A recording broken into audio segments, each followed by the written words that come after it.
অফিসে ফোন করে সবটা জেনে আবিরকে বাড়ি ফিরিয়ে আনতে যাচ্ছে পেখম। সম্পূর্ণ জানতে ভিডিওটিতে একটি লাইক করে প্রথম থেকেই দেখতে থাকো। গল্পের শুরুতেই দেখা যায় যে আবির তো অফিসের মিটিংয়ে চলে গেছে কলকাতার বাইরে। সেখানে গিয়ে সবটা করতে থাকে, আর তার মধ্যেই পেখম বাড়িতে অপেক্ষা করছে কখন আবির আসবে। বেলটা বেজে উঠতেই ভেবেছিল আবির হয়তো এসেছে। দরজা খুলেই দেখে যে আবির না, এসেছে শ্যাম। শ্যামকে দেখার পর মনে মনে ভাবে পেখম, সত্যি তো আবির এত তাড়াতাড়ি আসবে কি করে? আমিও না কি যে করি সত্যি বুঝতে পারি না। এর মধ্যেই পেখমের মনটা একটু খারাপ হয়ে যায়। শ্যাম তখন বলে, বৌদি কি হয়েছে বলো তো, তোমার মনটা এত খারাপ কেন? রনিতা দূর থেকে দেখতে থাকে আর ভাবে, এদের দেওর বৌদির এত ভাব এক্ষুনি আমি সরিয়ে দেব। এরপর পেখম তো ঘর মুছছিল, তাই এক বালতি জল ছিল সামনেই রাখা, আর সেই জলটা ইচ্ছে করে ফেলে দেয় রনিতা আর বলে, পেখম তোমার কি কোনো কাণ্ডজ্ঞান নেই?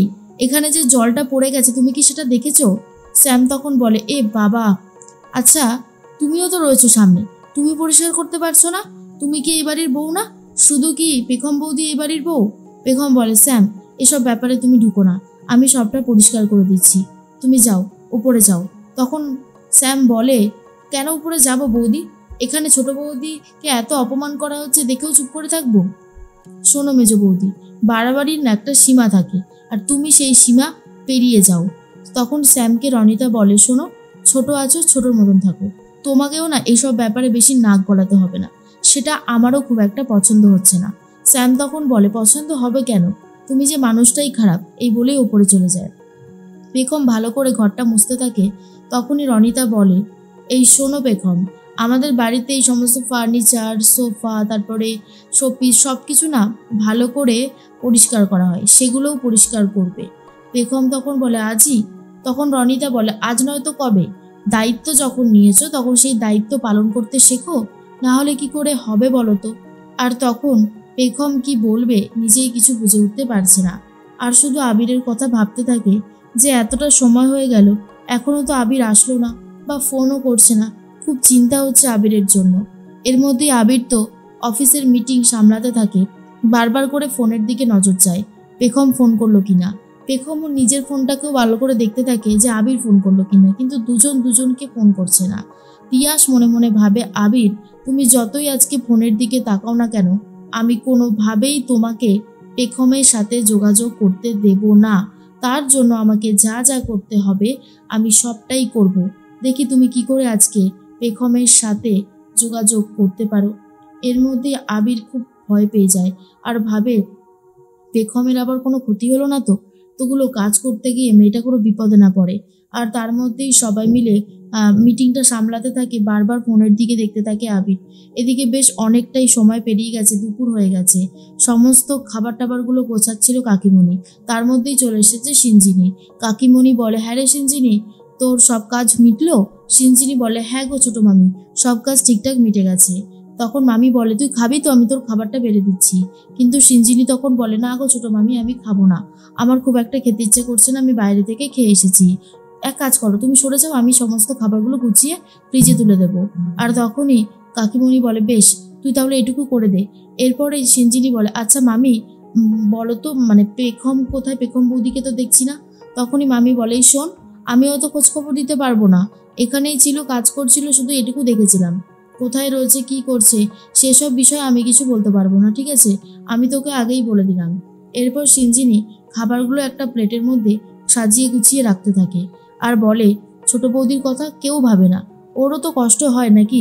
সারাটা দিন জুড়ে বাড়ির সমস্ত কাজ করেছে, একটা মানুষও কি নেই যে তাকে একটু খাওয়ার কথা বলবে? মানুষ যে কত বড় স্বার্থপর এদেরকে না দেখলে জানতেই পারতাম না।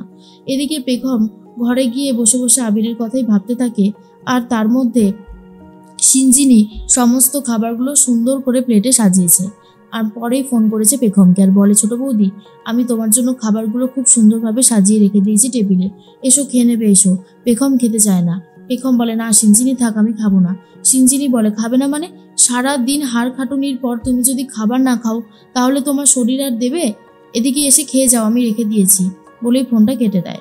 পেখম ভাবে, কিন্তু আবির আবির তো একবারও ফোন করলো না। আমার খুব চিন্তা বাড়ছে। সব ঠিক আছে তো ভগবান? আবিরকে তুমি ভালোভাবে রেখো। এদিকে সিঞ্জিনি রান্নাঘর ছেড়ে বেরিয়ে যেতেই রান্নাঘরে ঢুকে পড়ে স্ত্রী। আর বলে, খুব শখ তোমার তাই না পেখম, যে তুমি খাবার খাবে, সিঞ্জিনি খাবার গুছিয়ে গেছে, দাঁড়াও খাবার খাওয়াচ্ছি তোমাকে। এরপর প্লেটটা নিয়ে বাইরে চলে যায় আর বাইরে গিয়ে ফোন করেছে তিয়াসকে। বলে, তিয়াস যেমনটা বলেছিলাম কাজ হচ্ছে তো? তিয়াস তখন বলে, শ্রীদি তুমি একদম চিন্তা করো না, সব কাজ ঠিক সময় হয়ে যাবে, তুমি শুধু দেখতে থাকো।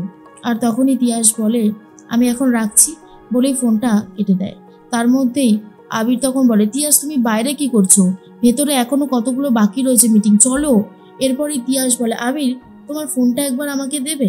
মানে আসলে কি বলতো, আমি কয়েকটা মেল করতাম, আমার ফোনটা হঠাৎ করে খারাপ হয়ে গেছে। তখনই আবির বলে, আচ্ছা ঠিক আছে, তবে দাঁড়াও আমি একটা পেখমকে ফোন করে নিই।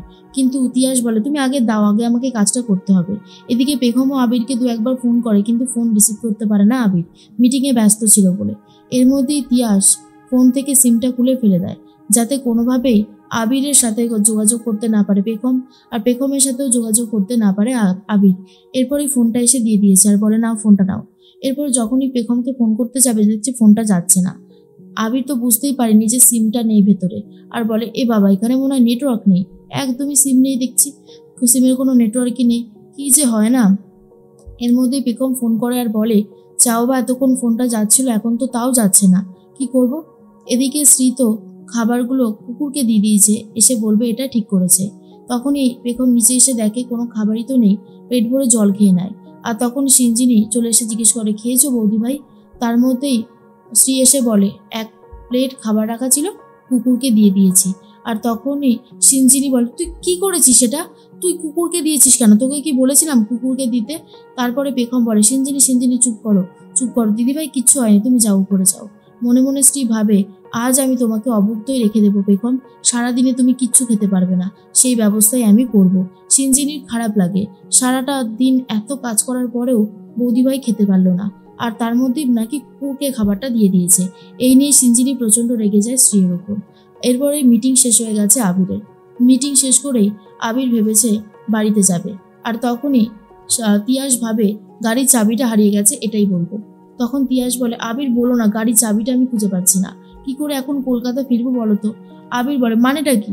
সারাদিন মিটিং করার পর ভাবলাম বাড়ি ফিরবো রিল্যাক্স, আর তুমি বলছো এখন চাবি হারিয়ে ফেলেছো? সত্যি আমার না আর কিচ্ছু বলার নেই, চাবিটা খোঁজো।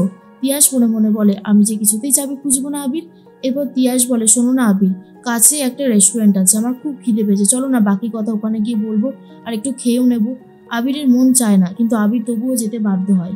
এদিকে নিজের কাছে ঘুমের ওষুধও রেখে দিয়েছে তিয়াস, স্ত্রীর কথা মতো কাজ করবে বলে। আবিরকে ফোনে না পেয়ে আবিরের যে কলকাতায় যে অফিস রয়েছে সেখানে রিসেপশনিস্টকে ফোন করেছে। রিসেপশনিস্টের থেকে সবটা জেনে পেখম ঠিক করেছে এক্ষুনি গিয়ে আবিরকে যেভাবেই হোক না কেন কলকাতার বাড়িতে ফিরিয়ে নিয়ে আসবে।